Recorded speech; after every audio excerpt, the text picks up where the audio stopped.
Okay. तो अपन ने last time देखा था कि एपीआईज क्या रहते हैं, किस टाइप के रहते हैं, एक्सेट्रा, राइट? रुक जाओ, हाइड वीडियो पैनल करना है। कहाँ गया? आ ही नहीं रहा है। ठीक है। ओके। सो लास्ट टाइम हमने देखा था एपीआईज क्या होते हैं, किस टाइप के रहते हैं, और उनके रिलेटेड डिटेल्स, ऑथेंटिकेशन क्या होता है, एक्सेट्रा। लेकिन आज हम प्रॉपर एपीआई रिलेटेड वर्क करेंगे, ठीक है?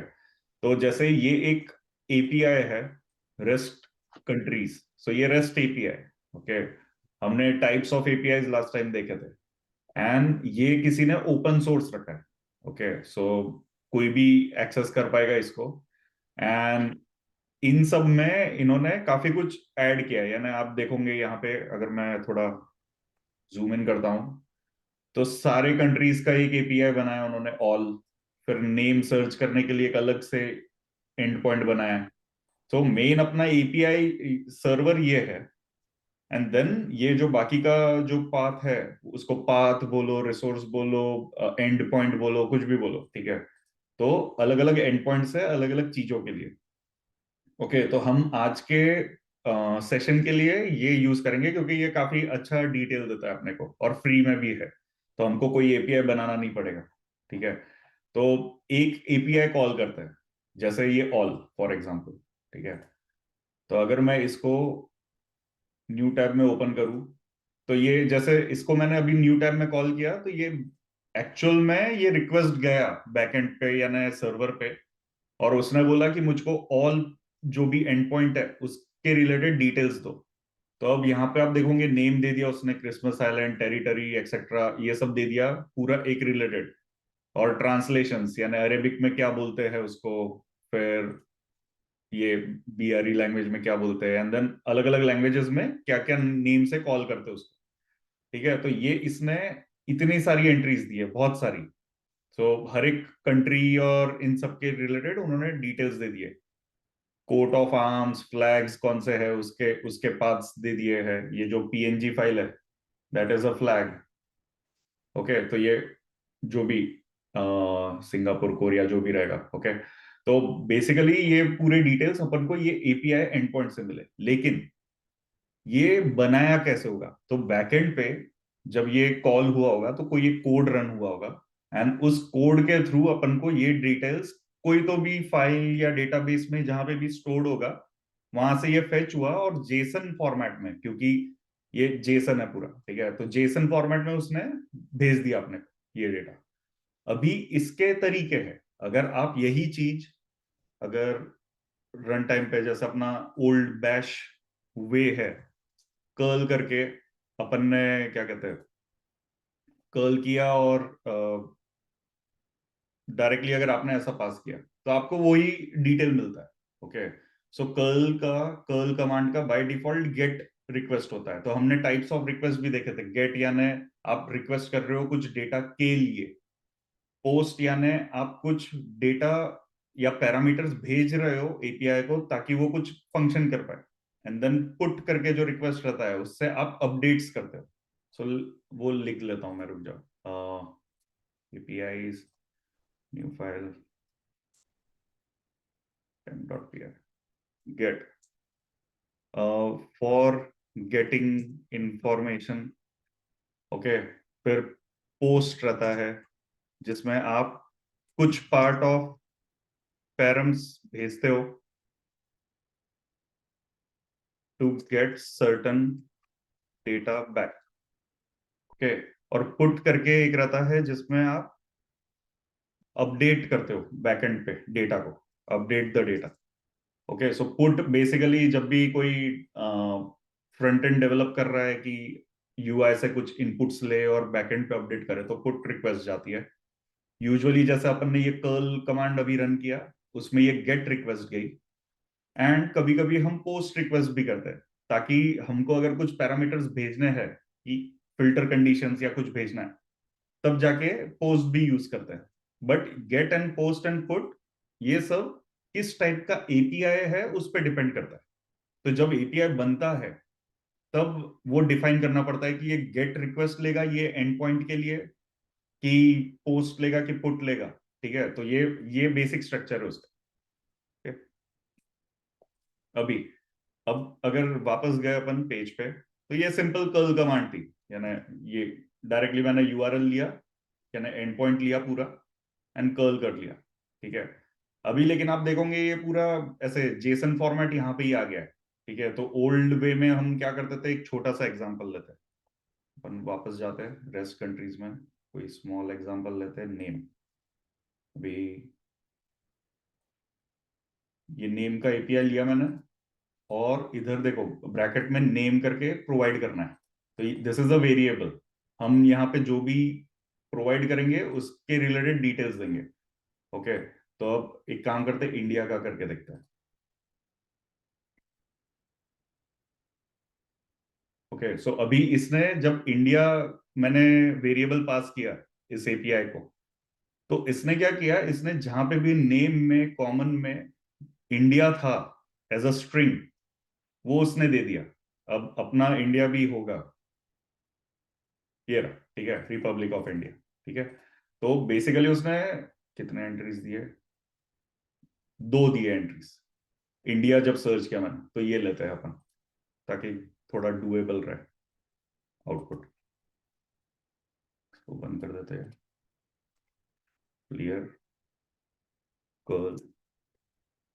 अब ये इंडिया का दे दिया मुझको उसने, ब्रिटिश इंडियन ओशन टेरिटरी, ये सब सही है। जब अपन बैश वे में इसको पार्स करने जाते हैं, बैश में भी कर सकते हैं जेसन के साथ काम। तो बैश में जब काम करते हैं जेसन के साथ, तब जेक्यू करके एक प्रोसेसर है, जो कि बैश का इनबिल्ट प्रोसेसर है।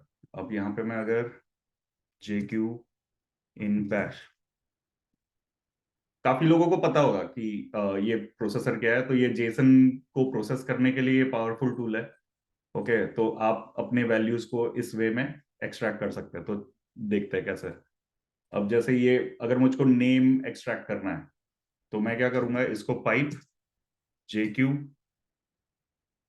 डॉट, क्योंकि ये लिस्ट है, अगर आपने नोटिस किया होगा, ये एक लिस्ट है यहाँ एंड में, ठीक है। तो इसने सिर्फ मुझको नेम वाला जो पैरामीटर था वो एक्सट्रैक्ट करके दे दिया। यहाँ पे अगर मैं वापस गया, तो ये नेम ब्लॉक जो है, ये इतना ही ब्लॉक है, ओके, क्योंकि नेम के बाद टीएलडी शुरू हो जाता है। तो इस वे में मैंने ये एक्सट्रैक्ट कर लिया, ठीक है। और जेक्यू का लिनक्स कमांड है क्या? आई हाँ, mean jq Linux shell command. Shell. हाँ, okay. Shell shell command, okay. तो इसको इंस्टॉल करना पड़ता है, बहुत सारे जगह पे इंस्टॉल नहीं रहता है। तो जैसे मैक में ब्रू इंस्टॉल करके कर लेते हो, तो वैसे ही इंस्टॉल कर लेना है।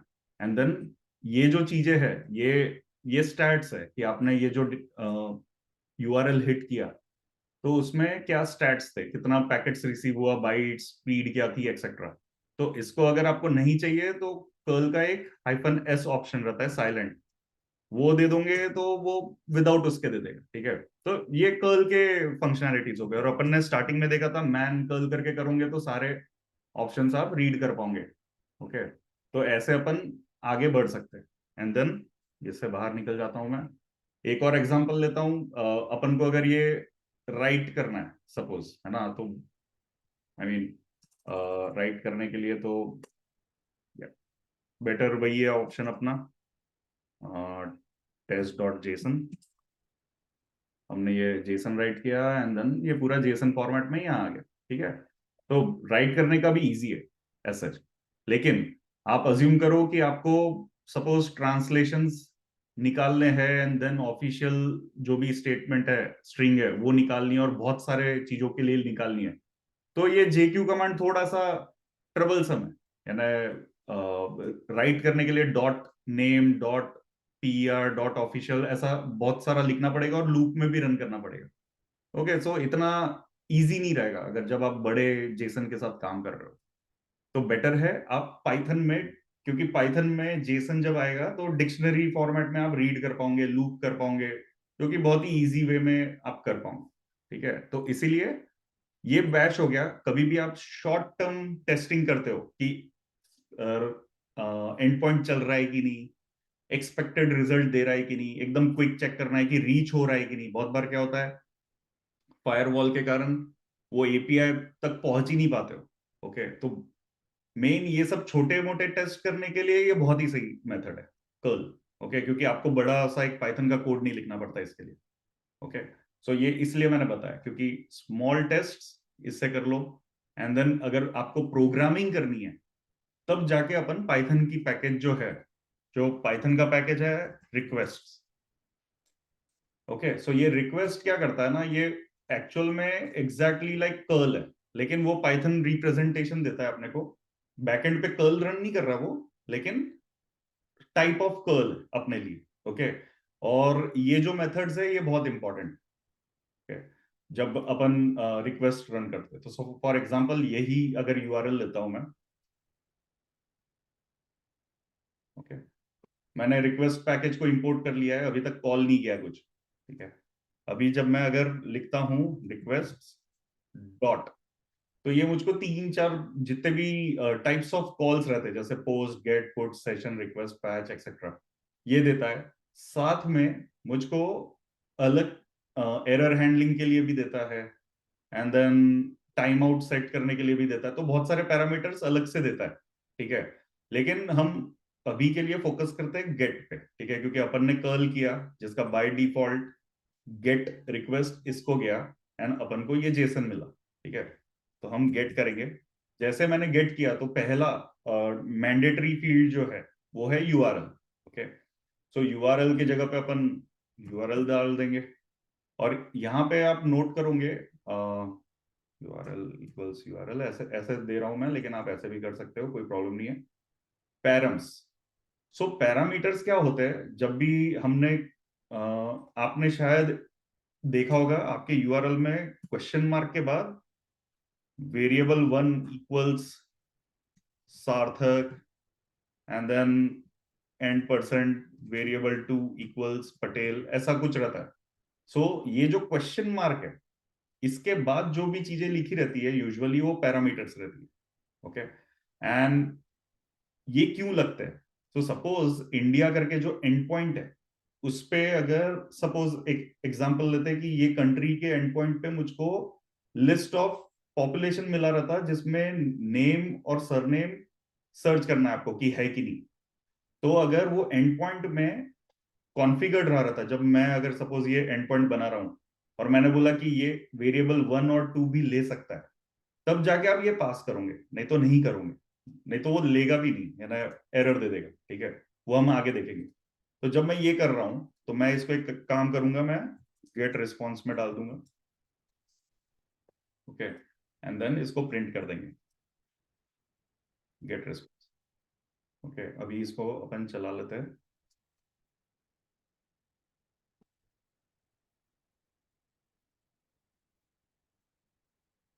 ओके, तो अभी आप यहाँ पे देखोगे ये वार्निंग को इग्नोर कीजिए क्योंकि एसएसएल सर्टिफिकेट्स मुझको एनेबल करने पड़ेंगे, लेकिन ठीक है, डजेंट मैटर। आप ये वाला रिस्पॉन्स इज इंपॉर्टेंट। ओके, सो इसने मुझको 200 रिस्पॉन्स दिया। तो कभी भी जब भी आप एपीआई के साथ डील कर रहे हो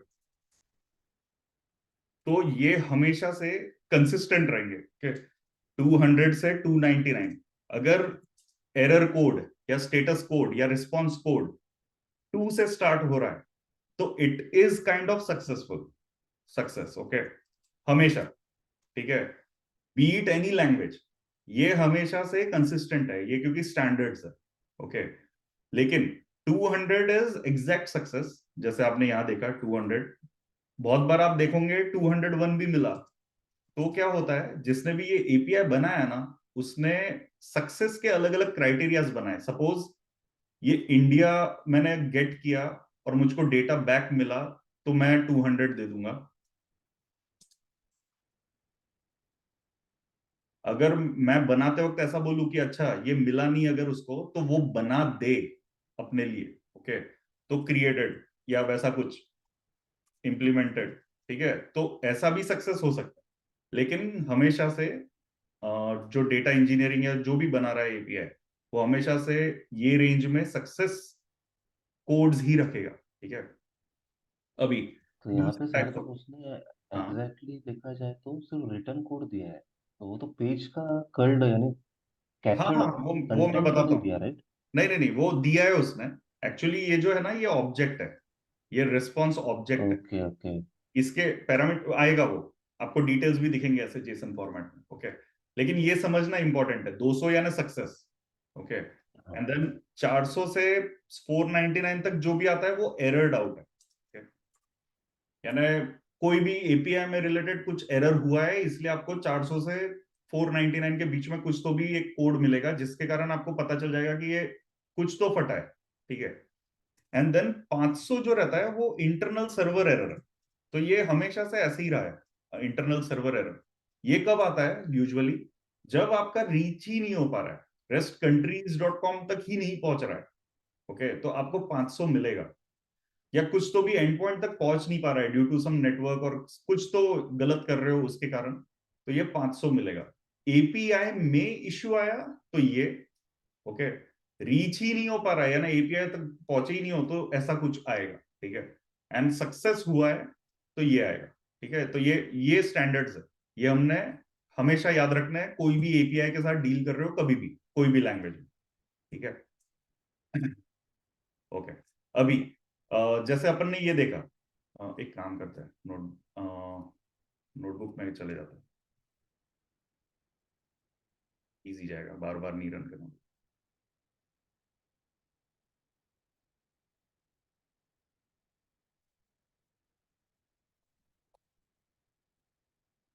ओके, ये पेस्ट कर देते हैं।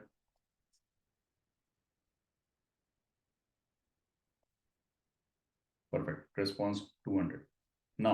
अभी अगर आप यहाँ पे प्रिंट देर, क्योंकि क्लास है ये जो रिस्पॉन्स मिला है, अगर ये रन करता हूं मैं, तो इस गेट रिस्पॉन्स के क्या क्या फंक्शनैलिटीज है वो दिखती है अपने को। ठीक है, तो ये सब जो है अंडरस्कोर अंडरस्कोर वाले, वो बिल्ट इन फंक्शनैलिटीज है उसकी।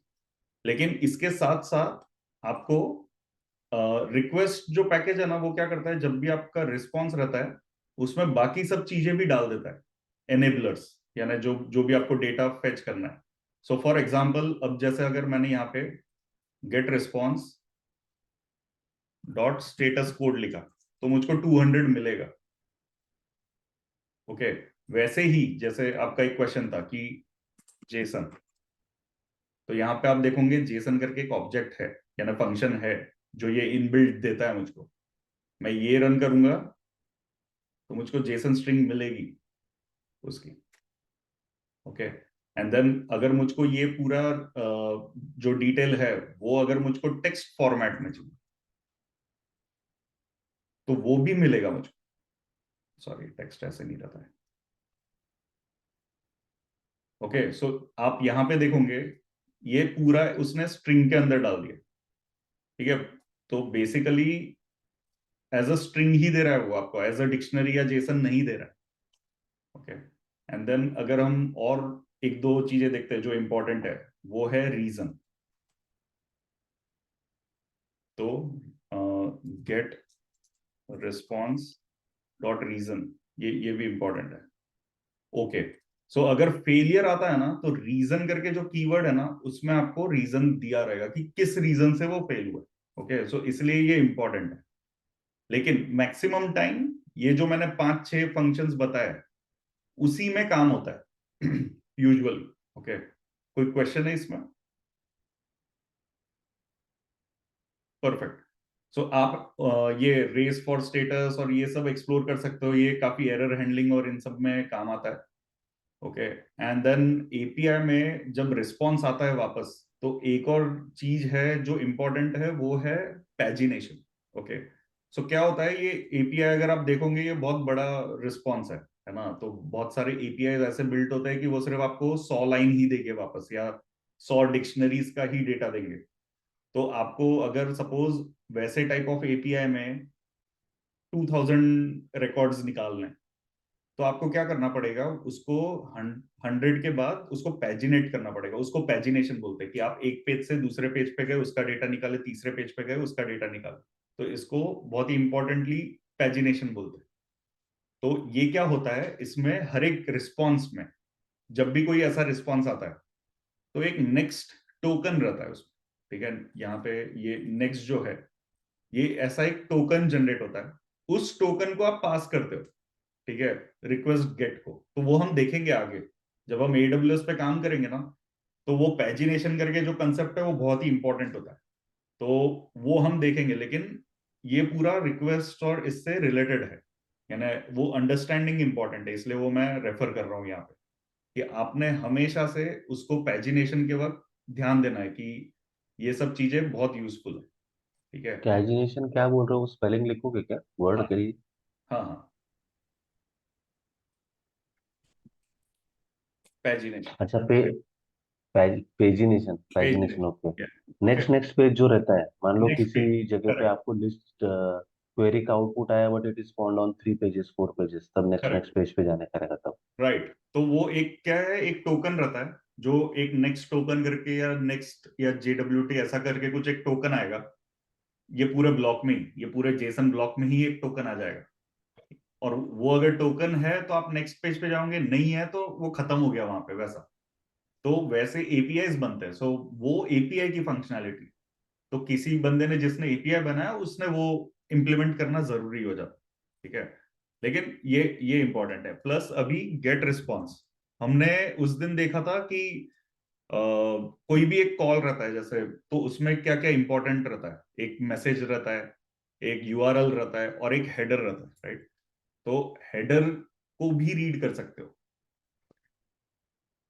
तो जो हेडर मैं बोल रहा था वो ऐसा रहता है, ओके। क्योंकि ये ओपन सोर्स है, इसलिए ये जो हेडर आ रहा है मुझको रिक्वेस्ट करने पे, वो आप देखोगे जेसन फॉर्मेट का कंटेंट है जो अपन को मिल रहा है, ओके। इसका टाइम आउट है 5 सेकेंड, मैक्सिमम 100 सेकेंड। सो अगर आपने ये रिक्वेस्ट भेजा सपोज कोई दूसरी कंट्री से, एंड वो कंट्री का सर्वर रीच आउट नहीं कर पा रहा है इसको, तो वो 100 सेकेंड के बाद फेल हो जाएगा, ठीक है। एंड आप कितने देर तक ये की, यानी सेशन कितने देर तक अलाइव रखना है उसके रिलेटेड है। एंड देन एनकोडिंग कौन सा है जीजप है, एंड लेंथ कितना है बाइट्स में, एक्सेट्रा। सो बेसिकली ये काफी कुछ इंफॉर्मेशन आपको देता है, ओके। तो ये इंपॉर्टेंट है, जब भी आप हेडर्स के साथ डील करेंगे अपन आगे, तो हमको ये सब फॉर्मेट करके रिक्वेस्ट में ही भेजना पड़ता है, ताकि वो प्रॉपर हमको डेटा वापस भेजे, ओके। सो ये इंपॉर्टेंट चीज है। तो एज अ रिक्वेस्ट पैकेज हमने किस किस चीज पे ध्यान देना है स्टेटस कोड पे, क्योंकि ये लगेगा अपने को एरर हैंडलिंग के लिए, अगर 200 है तो ही आगे बढ़े और तो ही कुछ करे, है ना। रिक्वेस्ट डॉट, सॉरी, रिस्पॉन्स मिलने के बाद है वो जेसन, ये आपको पूरा डिक्शनरी दे देगा। अगर आपको टेक्स्ट चाहिए तो ऐसे करोगे। एंड देन हमने देखा हेडर्स, ओके। और अगर रीजन ऑफ फेलियर्स चाहिए तो रीजन, ठीक है। ये इंपॉर्टेंट फंक्शन है रिक्वेस्ट के, आपको इसके आगे बहुत रेयरली जरूरत पड़ेगी, लेकिन हो भी सकता है, ठीक है। तो इनमें से आप कुछ भी यूज कर सकते हो, ओके। कोई क्वेश्चन इसमें? नहीं है ना? अगर मैं इसको रन करता नहीं। हूँ तो वही देगा वो रिजल्ट। फिर लास्ट ये था रन, इसलिए ओके दिया। अगर मैं कमेंट कर देता हूँ तो जेसन देगा, ठीक है। अभी वापस जाते हैं यहाँ पे, ओके, नहीं यहाँ पे ही रहता है। अभी अगर मुझको data equals get response dot JSON ऐसा कर दूं, ठीक है, तो ये बेसिकली ये डेटा क्या हो गया, लिस्ट ऑफ डिक्शनरीज हो गया। For hmm. List of dictionaries हो गया तो मैं कर सकता हूँ import pandas as PD, df equal to PD dot data frame. List of dictionaries है तो डेटा df। अगर मैं ये रन करूंगा तो मुझको डेटा फ्रेम देगा ये। यप। सो उसने क्या किया, जो भी डिक्शनरीज थे, ये अभी ये तो डिक्शनरी के अंदर डिक्शनरी था, तो की के अंदर ये डिक्शनरी था, तो इसने ऐसा कर दिया, लेकिन मुझको एक डेटा फ्रेम मिल गया यहाँ पे। अब मुझको जो भी करना है वो मैं इस पे से कर सकता हूँ, या तो आप ऐसा भी कर सकते हो कि डेटा डॉट कीज, तो आपको सारे कीज मिल जाएंगी। हाँ, नहीं ये तो लिस्ट ऑफ डिक्शनरी था ना। और या तो ऐसा कर सकते हो डेटा 0 डॉट कीज। तो आपको पहले एलिमेंट की कीज मिल जाएगी, नेम टीएलडी वगैरह है। और आपको अगर सिर्फ नेम चाहिए और उसकी कीज जाननी है तो ऐसे भी कर सकते हैं। ठीक है, तो अब आपके लिए काफी कुछ खुल जाता है ऑपरेशनल वाइज, क्योंकि आपने एक बार रिक्वेस्ट को जेसन में ला दिया। अभी जेसन के बाद तो आपका यूजुअल प्रोसेस जो आप हर बार करते हो, ओके, तो वो इंपॉर्टेंट है। कोई क्वेश्चन इसमें?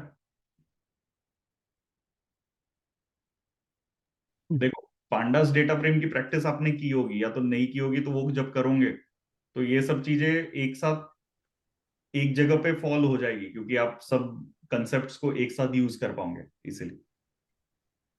लेकिन एपीआई को कॉल करना यही है, this this is the call, that's it, ज्यादा कुछ है नहीं उसमें, ये इतना ही है। अभी गेट की जगह पोस्ट करोगे तो थोड़े अलग से पैरामीटर्स आते हैं, पोस्ट करोगे तो उसमें URL, data, Jason, parameters, header, सब ये सब ही दे सकते हो आप।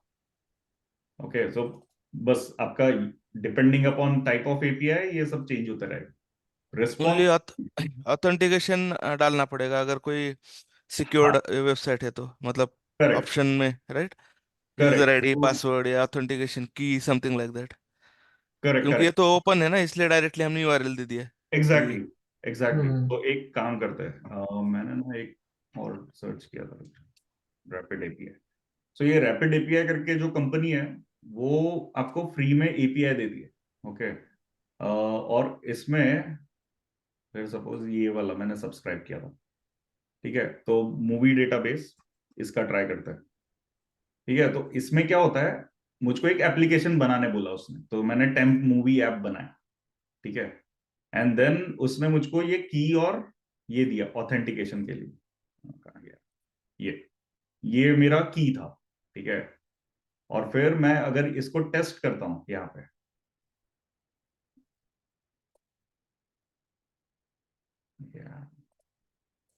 ओके,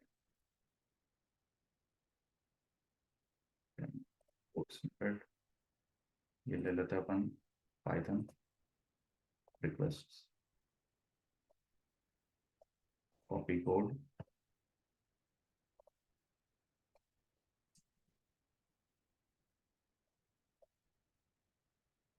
अभी आप यहाँ पे देखोगे, ये देखो हेडर में मैंने की दी है और होस्ट नेम दिया है। ठीक है, तो मेरा जो गेट प्रोसेस है वो यूआरएल, हेडर्स एंड हेडर्स में ये पूरा डिक्शनरी। ठीक है, जब मैं इसको रन करूंगा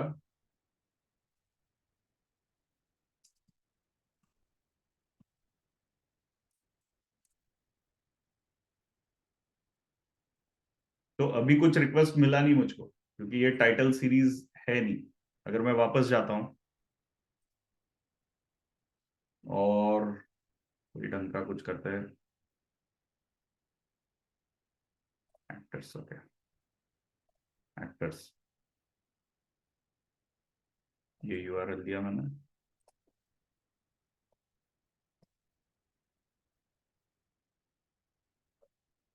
देखो उसने मुझको सारे एक्टर्स से रिलेटेड जो भी डिटेल्स थी वो सब दे दी मुझको। ठीक है, तो जब भी आपका ऑथेंटिकेशन रिलेटेड पार्ट आता है वो आपको हेडर्स में पास करना पड़ेगा उसको। ओके, सो ऐसे पास कर सकते हो।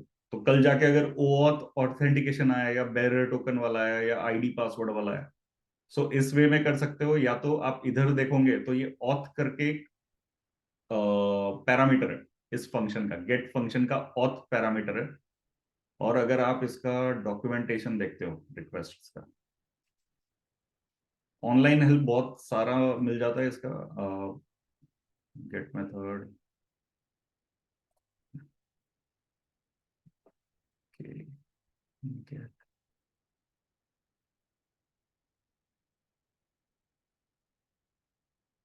मेक रिक्वेस्ट, ये इतना कुछ खास दिया नहीं है उसमें।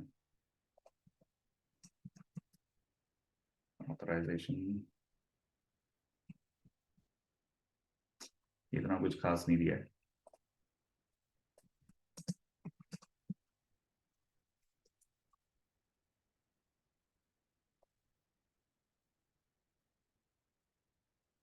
ओके, ये रहा क्लाइंट आईडी, क्लाइंट सीक्रेट, आप एज अ पेलोड उसको पास करते हो। यहाँ पे आप देखोगे ये जो रिक्वेस्ट पोस्ट कमांड, ये पोस्ट एपीआई है, उसमें उसने डेटा में टोकन दे दिया है, टोकन रिक्वेस्ट पेलोड, यानी ये जो बनाया उसने client credentials. Okay, and then verify, अगर वेरीफाई करना है फॉल्स तो यानी दैट मीन्स वो एसएसएल जो है वो लेयर में वेरीफाई नहीं करेगा। देन अलाउ रीडायरेक्ट्स फॉल्स, यानी इस यूआरएल से वो रीडायरेक्ट भी नहीं करेगा। एंड ऑथेंटिकेशन क्लाइंट आईडी और क्लाइंट सीक्रेट ये उसने दे दिया है यहाँ पे। तो ऐसे आप कॉल कर सकते हो। तो टाइप ऑफ ऑथेंटिकेशन के हिसाब से आपका जो ये बाकी सब पैरामीटर्स है फंक्शन के वो डिफाइन होंगे। ठीक है, तो ये इंपॉर्टेंट है कि कैसे आप कर सकते हो। डजेंट मैटर, ये पूरा ये हमेशा पोस्ट या गेट या पुट ऐसे ही रहेगा, ये तो यूआरएल ही रहेगा हमेशा। एंड ये जो है ये हमेशा से आपको क्या पास करना है एज अ पैरामीटर या डेटा वो रहता है। ओके, एंड बाकी सब वेरिएबल रहता है। ओके, रिस्पॉन्स तो वैसे ही चेक करोगे, देखो अब इसने यहाँ पे चेक किया है, अगर स्टेटस कोड 200 नहीं है तो इसने एग्जिट हो जाना है और ये एरर प्रिंट कर देना है। ओके, और अगर 200 है तो ये आगे बढ़ेगा, फिर वो करेगा get new token, and then while loop में वो चला रहा है इस फाइल को। ओके, फिर वो तब तक चलाएगा जब तक 401 नहीं मिलता। Okay, if 401 token else print, ये स्लीप में चले जाए, तो ये वाइल लूप कभी एंड होगा नहीं, है ना, ये चलते रहेगा। ओके, सो वो फिर कोड आपको समझना पड़ेगा कि क्या कर रहा है वो एक्चुअल में। ठीक है, कोई क्वेश्चंस इस पर? नहीं है ना?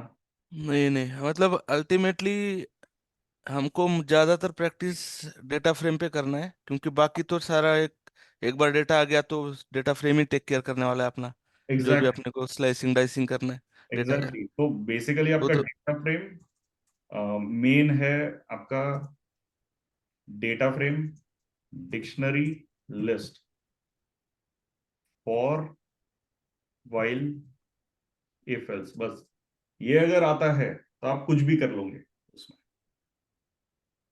मेन पूरा यानी अगर देखा जाए कोडिंग में, अगर आपको इतने आते हैं फॉर्मेटिंग और मैनिपुलेशन तो आप सब कुछ कर पाओगे। बाकी सब तो सिर्फ पैकेज रिलेटेड, या तो रिक्वेस्ट पैकेज है, या तो जेसन पैकेज है, या तो पांडास है, या कुछ भी है जो भी है, लेकिन ये मेन है। अगर ये आते हैं और इसके रिलेटेड अगर डिटेल्स भी नहीं आते तो भी आप सर्च करके कहीं ना कहीं पहुंच ही जाओगे उस आंसर पे। ओके, ठीक है, सही है। सो एपीआई यही है। तो मैंने क्या किया है, अभी अपन एक्सरसाइज पे जाते हैं। ठीक है, ये मैंने दो एक्सरसाइजेस बनाई है। ठीक है, इसमें क्वेश्चंस है ये डेटा सेट पे। ठीक है, अभी इसमें कुछ कुछ क्वेश्चन ऐसे हैं जिसमें डेट रिलेटेड ऑपरेशंस है, तो ठीक है, तो वो आप सॉल्व करोगे तो थोड़ा कॉन्फिडेंस बढ़ेगा। ठीक है, तो ये इससे रिलेटेड है पांडास से, और इसमें मैंने एग्रीगेशन, ग्रुप बाय, ये सब चीजें भी डाली है। ठीक है, और फिर एपीआई रिलेटेड क्वेश्चन है। ठीक है, तो एपीआई रिलेटेड ये पोकेमोन वाला एक ओपन सोर्स एपीआई है। ठीक है, सो अगर मैं ये देखता हूँ, सो इतने सारे पोकेमोन। ठीक है, अभी अगर मैं पिकाचू बोलता हूँ पोकेमोन में, तो उससे रिलेटेड डिटेल्स है। ठीक है, बहुत सारी डिटेल्स है, पूरा एक बड़ा सा जेसन ऑब्जेक्ट है। तो आपके होमवर्क में इससे रिलेटेड क्वेश्चंस है। ओके, यानी आप पिकाचू रिलेटेड क्वेश्चन है पूरा। अगर आपका ये सब हो जाता है तो एक सिनेरियो बेस्ड क्वेश्चन है। ओके, तो पहले आपको ये पोकेमोन एपीआई से जाके नेम ऑफ पोकेमॉन्स निकालने हैं, फिर हर एक पोकेमॉन के लिए, ठीक है, हर एक पोकेमॉन के लिए name, weight, height, base experience और स्पीशीज निकालनी है उसकी, और एक डेटा फ्रेम में डालनी है, एंड उस डेटा फ्रेम को पार्के फॉर्मेट में सेव करना है। ठीक है, सो ये एंड टू एंड ऐसा सिनेरियो आता है, ऐसे ही सिनेरियोज आएंगे आपको कभी भी जब आप डेवलप करोगे। ठीक है, तो आप अपना पूरा जो अभी तक का लर्निंग है वो ऐसे इसमें लगा सकते हो। ठीक है, तो ये इंटरेस्टिंग रहेगा, ये आप लोग अगर कर पाए तो बहुत सही है। और ये पार्क के फॉर्मेट के लिए लेकिन स्पार्क चाहिए होगा ना? नहीं कोई पाइथ नहीं, नहीं जरूरत नहीं।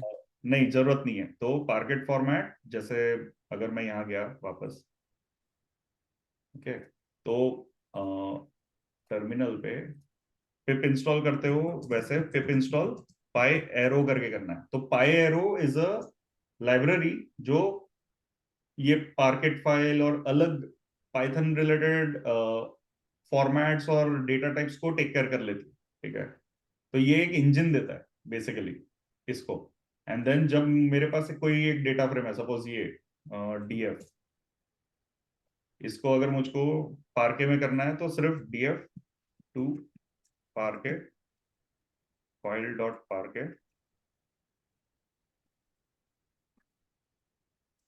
अब ये मैंने जब किया तो ये चल क्यों गया, है ना? तो जब टू पार्के में देखते हैं अपन यहाँ पे,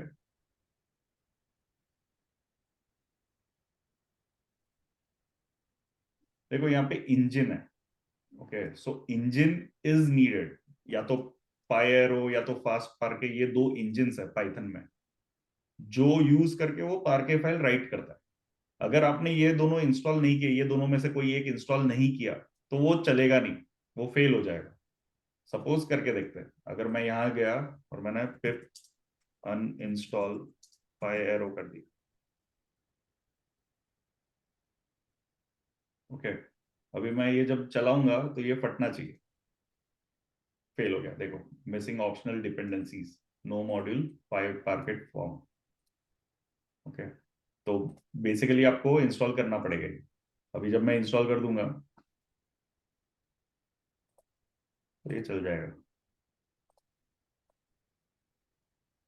ओके, चल गया, कहीं तो भी राइट किया इसने। ओके, ये यहाँ पे ऐसे डबल क्लिक तो ओपन नहीं होता है, लेकिन अगर आप लोगों ने एक्सटेंशन डाले हैं तो यहाँ पे वो ओपन हो जाना चाहिए डेटा रैंगलर में।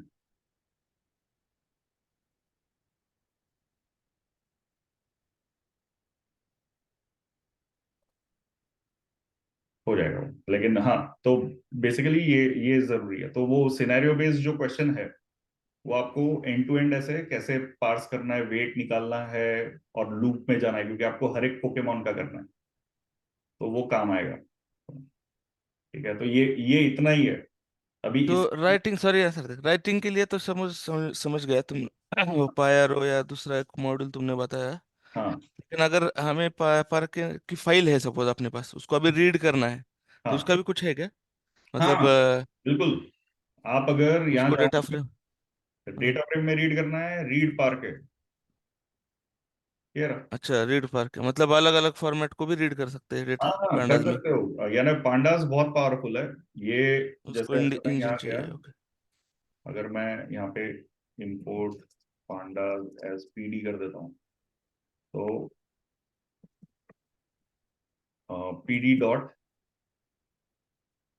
रीड, ये देखिए इतने सारे formats, clipboard, feather, HTML, pickle, parquet, ORC, SAS, SQL, XML, सब रीड कर लेता है। ओके, और ओके। राइट करना रहा तो टू करके जब लिखते हैं तो टू, अभी डेटा फ्रेम नहीं है अपने पास, df equal to pd dot data frame. अगर मैं ऐसे एम्प्टी डेटा फ्रेम बनाया और df टू, तो आप CSV में लिख सकते हो, क्लिपबोर्ड, डिक्शनरी, एक्सेल, कुछ भी लिख सकते हो, पार्केट। हम्म। ओके, सो ये इसीलिए फिर वो डेटा फ्रेम में रीड करना अच्छा रहता है, क्योंकि फिर CSV भी लिख सकते हो, जेसन भी लिख सकते हो, कुछ भी लिख सकते हो उसके आगे। हम्म। हाँ, ओके, सो ये प्रैक्टिस करनी है आपने, ये मैं अभी चेक इन करूंगा। ठीक है, एंड देन अपन वीकेंड से AWS शुरू करेंगे। ठीक है, पहले दिन AWS का सिर्फ बेसिक्स लूंगा मैं। ठीक है, उसमें ज्यादा एकदम है ना, आप लोगों के लिए होमवर्क में एक दो चीजें ही रहेगी कि अकाउंट ओपन करना है, बिलिंग कैसे सेट करना है, एंड ये सब। ठीक है, वो मेन है, वो आपका होमवर्क रहेगा, अकाउंट ओपनिंग। और देन अपन एक बार अकाउंट ओपन हो गया, फिर सबसे पहले देखेंगे कि कमांड लाइन को कैसे मैनेज करते हैं, क्योंकि अभी आपका हाथ बैठा हुआ है बैश और पाइथन पे, ऐसा मैं अज्यूम करता हूँ, राइट?